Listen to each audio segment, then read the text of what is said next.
Sisilipin naman natin kung paano ipinagdiwang ng isang kilalang Chinese school sa bansa ang Chinese New Year o Lunar New Year.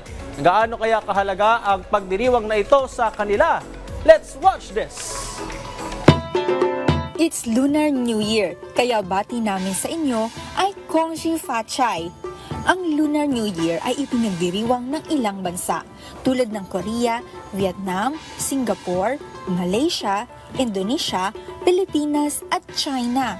At dito nga sa bansa, matatagpuan ang pinakamatagal na Chinatown sa mundo at yan ay ang Binondo. Kaya naman, malaking tradisyon na ang pagdiriwang ng Lunar New Year sa bansa.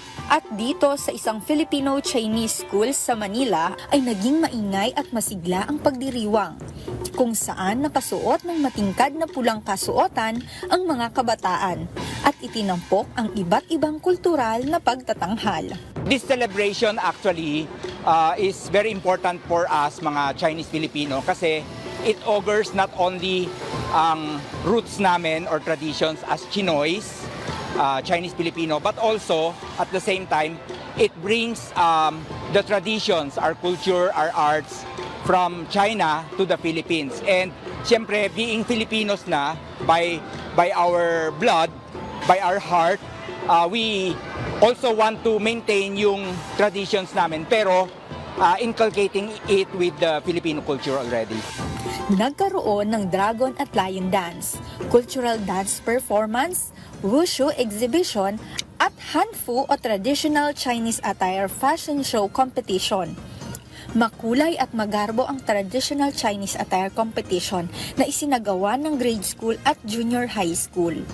Ang Hanfu attire po kasi most of the migrants during yung mga panahon ng mga grandparents namin came from the Fujian province.